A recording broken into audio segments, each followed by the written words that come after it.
নির্বাচন সুনির্দিষ্ট সময় হইতে হবে। রাষ্ট্রপতি শহীদ ওসমান হাদির হত্যাকারীদের বিচার নিশ্চিত না করে তাহলে আমরা বুঝে পারি রাষ্ট্রীয় নির্বাচন চাই না।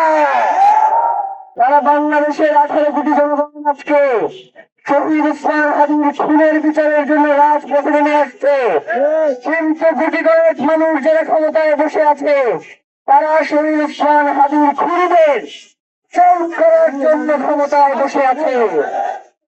মাননীয় উপদেষ্টা মহোদয়, মাননীয় প্রধান উপদেষ্টা মহোদয়, আপনার বয়স হয়েছে, আপনি বেশি দিন এমনিতে বাঁচবেন না। অন্তত বাংলার এই জমিনে বাংলার এই আজাদীর সন্তানরা জুলাইয়ের পরে আপনার উপরে বিশ্বাস করেছিল, কিন্তু আপনি জানাজায় গিয়ে বললেন যে শহীদ ওসমান হাদিকে আমরা ধারণ করি।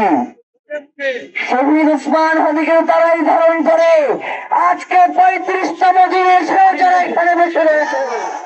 আপনি শহীদ ওসমান হাদিকে ধারণ করেন আর খুনিরা কোথায় আপনি জানেন না, সেটা হইতে পারে না। আপনাকে অবশ্যই বলতে হবে শহীদ ওসমান হাদির হত্যাকারীদের খুনিরা কোথায় রয়েছে।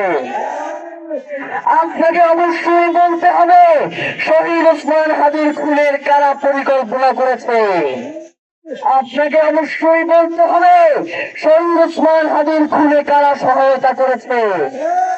এই যে 100 কোটি টাকার লেনদেন একজন মানুষকে হত্যা করবার জন্য, যারা নেশাগ্রস্ত রয়েছে তাদেরকে 1 লাখ টাকা দিলেও খুশি মনে যায় খুন করে আসে, তার জন্য 100 কোটি টাকার প্রয়োজন হয় না।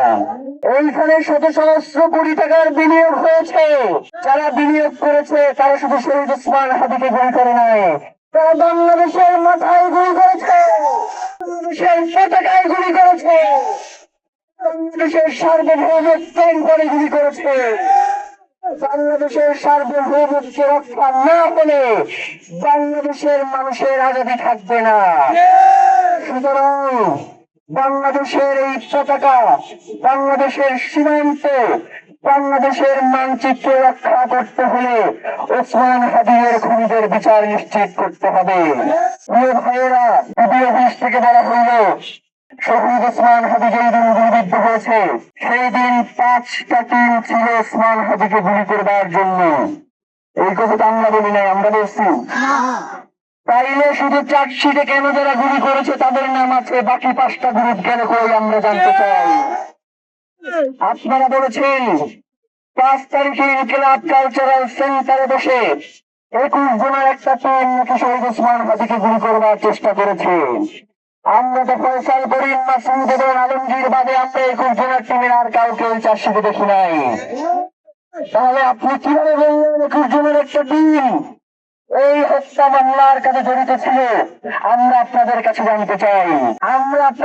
জানতে চাই, আপনারা জানেন এই মামলায় কবির নামে একজনকে আসামি করা হয়েছে, যিনি ইতিপূর্বে ইনকিলাব কালচারাল সেন্টারে গিয়েছিল, যাওয়ার পরে এবং পূর্ব থেকেই সেই ব্যাপারে করা ছিল, কিন্তু তাকে এই খুনের পরিকল্পনার কোনো অংশ করা হয় নাই, তাকে শুধু খুন হিসেবে সাব্যস্ত করা হয়েছে।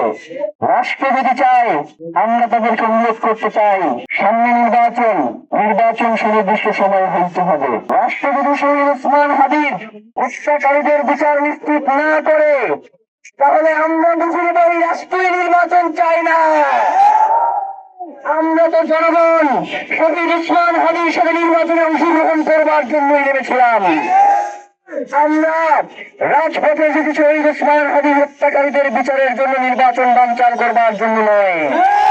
আপনি হত্যাকারীদের গ্রেফতার করেন, এর পিছনে কারা রয়েছে তাদেরকে গ্রেফতার করেন, আমরা রাস্তায় আসবো না। কিন্তু যদি আমাদেরকে বলা হয় আমরা ইনকিলাব মঞ্চের ব্যানারে নির্বাচন বানচাল করবার জন্য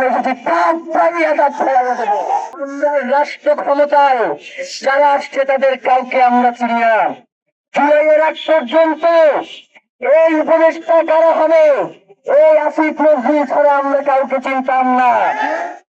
ফোন করলে বলে বাবা এটা তো আদালতের বিষয়, আমরা এটা জানি না। এই কথা এটা যদি আদালতের বিষয় হয় তাইলে তুই উপদেষ্টা পরিষদ গঠনের সময় করেছিল। এই উপদেষ্টা পরিষদ তো সিদ্ধান্ত হয় নাই, ওরির পিছনে কলকাতা নাই।